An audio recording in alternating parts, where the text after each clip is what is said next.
வாய் தகிக்கிற உச்சி வெயிலில் நடந்து வந்தது அருணாச்சலத்துக்கு வியர்த்து கொட்டியது. நஞ்சடித்த கெண்டையாக கிறுகிறுக்கிறது. எங்கடா உழுவோம் என்று மனசு கிடந்து துவண்டு சரிகிறது. கண்ணை கட்டிக்கொண்டு வருகிறது. காது அடைக்கிறது. வீட்டுக்குள் நுழையக்கூட மதியில்லாமல் அப்படியே தாழ்வார திண்ணையில் உட்கார்ந்து சுவரில் சாய்கிறார். கண்ணை மூடி திறக்கிறார். வண்ண ரேகைகள் பூச்சிகளாக பறக்கின்றன. நம் பயலுக்கு எப்பதான் மாலை பூக்க போகுதோ என்ற நினைவின் சலிப்பு. பெண் கேட்டு போகிற இடமெல்லாம் உபச்சாரம், வரவேற்பு, விசாரிப்புகள் தடபுடலாக நடக்கின்றன. இந்த வீட்டோடு சம்பந்தம் ஆயிருமோ, பயலுக்கு மாலை பூத்துருச்சோ என்ற நம்பிக்கைகள் அரும்புகின்றன. அப்புறம் 4-5 நாள் கழித்து தோதுப்படாது என்ற தகவல் வந்து தொலைக்கிறது. மனசு கிடந்து துவண்டு சரிகிறது. விரக்தியும் அயற்சியும் ஆகிவிடுகிறது. ஆம்பள பையலுக்கு பெண் பார்ப்பதில் இத்தனை தடங்கல்களா, இம்புட்டு சிரமங்களா? பொம்பளை பிள்ளைக்கு மாப்பிள்ளை கிடைக்க மாட்டேங்கிறது உலக நடப்பு, ஊர் நடப்பு. ஆம்பளை பயலுக்கு பொண்ணு கிடைக்காம யாராச்சும் அலையிறாங்கன்னா அது புது நடப்பு தானப்பா. நம்ம அருணாச்சலம் மகனுக்கு பொண்ணு கிடைக்காம தட்டழிஞ்சு வராரப்பா. நல்ல கூத்துதான். சாமிய புடுங்கி தலைகீழா ஊனணும்னு ஒத்த காலில் நிக்கிற இந்த ஆளு புத்திக்கு அப்படிதான் அமையும். தெருக்காட்டுல இவரை பத்தி 4 பேரு 400 விதமா பேசி சிரிக்கிறார்கள். இவரது நாத்திகத்தின் மீது ஏக காட்டம். யாராச்சும் தெருவில் நேருக்கு நேராக பார்த்தாலும் கூச்சப்படாமல் முகத்துக்கு முகமாக கேட்டு விடுகிறார்கள். பொண்ணு தட்டுப்படுதா படலையா, சிக்குமா சிக்காதா?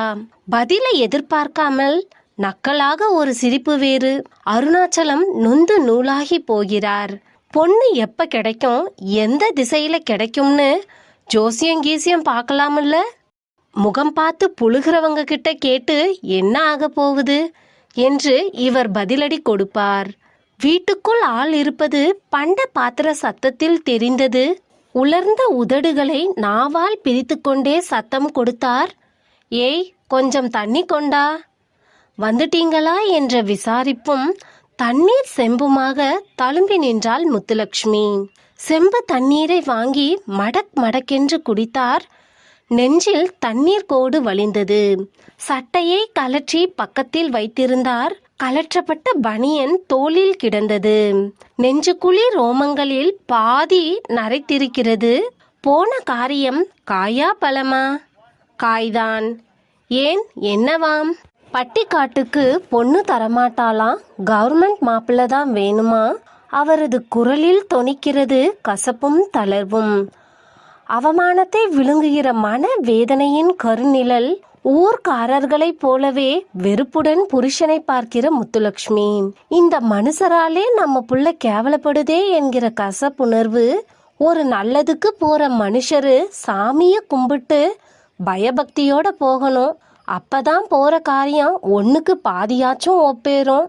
இந்த உலகத்துல சாமி கும்பிடுறவங்க தான் ஏக ஜாஸ்தி. சங்கடப்பட்டு சஞ்சலப்படுறவங்களும் ஜாஸ்தி தான் தெரியுமா? இந்த பேச்சுல ஒன்றும் குறையில்ல. போற காரியத்திலையும் உருப்படுறதில்ல. உங்க பிடிவாதத்தாலேயே என் புள்ள மானம் காத்துல பறக்குது. எண்ணத்துக்கு ஆம்பளைக்கு பொண்ணு கிடைக்கலன்னா கேவலம் இல்லையா? அவன் மனசு எம்புட்டு அவமானப்படும். அதுக்கு நான் என்ன செய்ய? சாமி இல்லை, பூதம் இல்லைன்னு வாய்க்கு வாயா பேசி எல்லாரையும் தூரம் தொலைவில் நிற்க வச்சாச்சு. மனுஷ மக்களோட அனுசரித்து அண்டி போகிற ஆளாக இருந்தா 4 இடத்துல இருந்து 4 தகவல் சொல்ல ஆளுக இருக்கும். என் பிள்ளைக்கு ஏதாச்சும் ஒரு திசையில் மாலை பூக்கும். அதுக்கு தான் வழி இல்லையே. முத்துலட்சுமியின் அனல் தெரிப்புகளாக அங்கலாய்ப்புகள். காதில் வந்து தீ சுட்டாலும் பொறுமையாக இருக்கிற அருணாச்சலம். ஏன் இப்படி அறியாமையில் ஊறி கிடக்கிறார்கள்?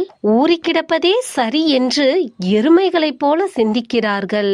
அருணாச்சலத்துக்கு கடுப்பாக இருக்கிறது. சாமிய கும்பிடுறாங்க, கோயிலுக்குள்ள பூஜை பண்றாங்க. கோடி கோடி ஜனங்க சாமி கும்பிட்டாலும் கோடி கோடி ஜனங்க துயரப்படுறாங்க. இத்தனையும் பார்த்த பிறகும் கோயில் குளம்னு சுத்தி சுத்தி காசை கரியாக்குறாங்க. எப்பதான் இந்த ஜனங்க திருந்த போறாங்களோ? ச்சே, முணுமுணுத்து கொண்டே உள்ளே வந்தார். தொட்டியிலிருந்த தண்ணீரால் முகம், கால், கை, உடம்பு என்று அலசினார். மேல் துண்டால் துடைத்தார். சோத்தை வை என்றவர், பயலை எங்க? தெற்கு புஞ்சைக்கு மருந்தடிக்க போயிருக்கான். வட்டிலை முன்வைத்தாள் முத்துலட்சுமி.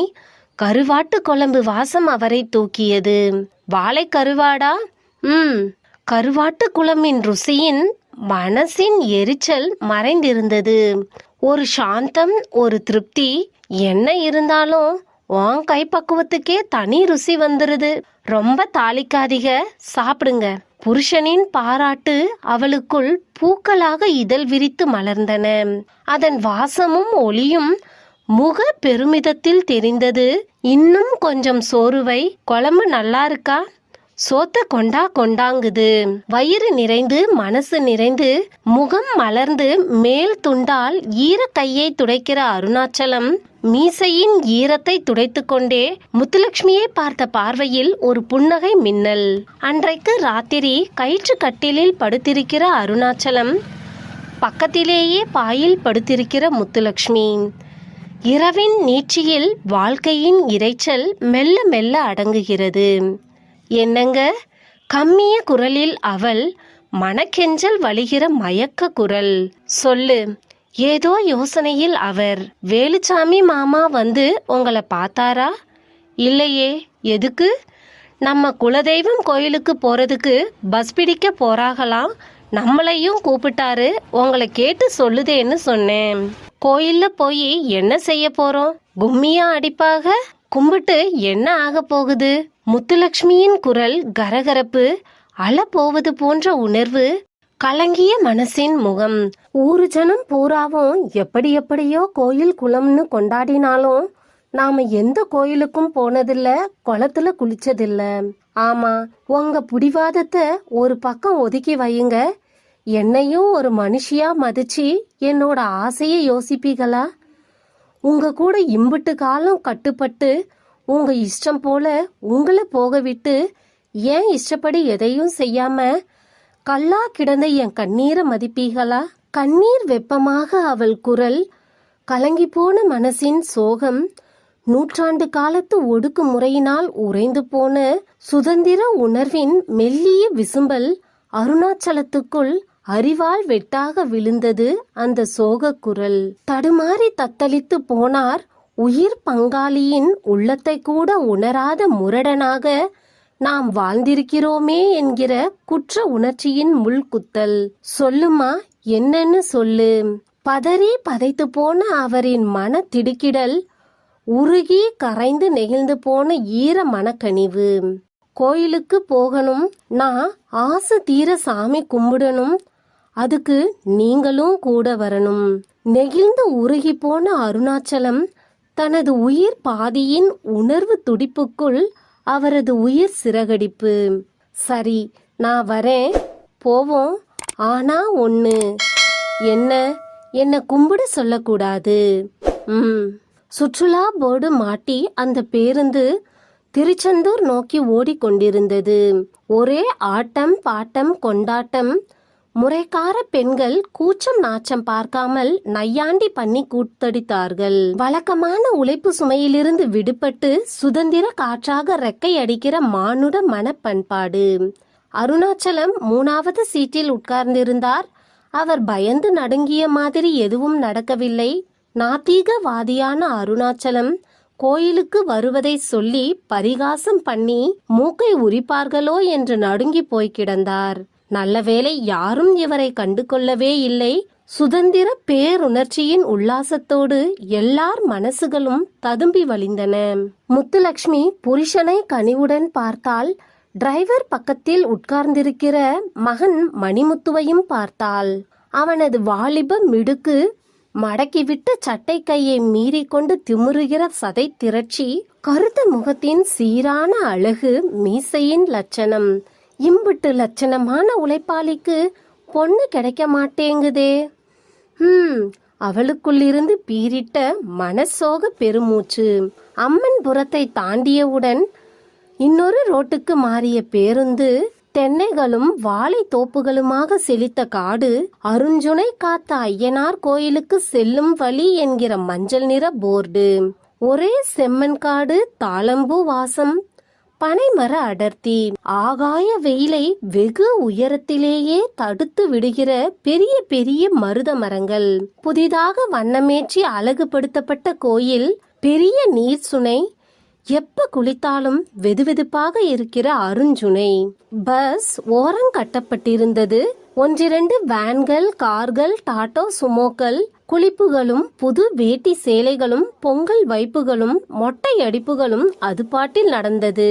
முத்துலட்சுமி பொங்கல் வைப்பதில் மும்முரமாய் இருந்தால் பஸ்ஸில் வந்தவர்கள் சமையலுக்கு ஏற்பாடு செய்தனர். மகன் மணிமுத்து விறுவிறுப்பாக ஓடியாடி உதவி செய்து கொண்டிருந்தான். அருணாச்சலம் சகலத்தையும் கவனித்துக் கொண்டிருந்தார். கர்ப்ப கிரகம் முன் பய பக்தியோடு கும்பிட்டு அடிமன தவிப்போடு முணுமுணுக்கிறவர்களின் முக தீவிரத்தையும் பார்த்தார். எதுவும் வேஷமில்லை, பாவனை இல்லை. இங்கு முறையிட்டால் குறை தீரும் என்று அச்சு அசலாக நம்புகிற அந்த அப்புராணி ஜனங்களை பார்த்தால் பரிதாபம்தான் வருகிறது அருணாச்சலத்துக்கு. இவரை போலவே தனித்து நிற்கிற ஒருத்தர் உடன் வந்திருந்தவர்களுடன் ஒண்டாமல் அண்டாமல் விலகி நிற்கிறவர். ஏறக்குறைய சம வயது, காதோர நரை, மீசை முழுக்க நரை, ஆனால் உழைக்கிற தேகம் என்று காட்டுகிற உடல் வலிமை. சிநேகிதமான புன்னகையோடு பக்கத்தில் போய் உட்காருகிற அருணாச்சலம், எந்த ஊரு நீங்க? புளியங்குடி பக்கம். இதான் உங்களுக்கு குலதெய்வமா? இல்ல, இந்த குலதெய்வத்தை கும்பிடுற வகையாராக்களுக்கு சம்பந்தக்கார முறை உள்ளவன். என் தங்கச்சி இந்த கோயிலுக்கு வந்திருக்கா, குடும்பத்தோட செய்முறை செய்ய வந்திருக்கேன். அவர் பக்கத்தில் மஞ்சள் பை, அதில் புடைத்து கொண்டு புது துணிமணிகள். அவரது பார்வை ஓடியாடி வேலை செய்கிற மணிமுத்து மீதே இருந்தது.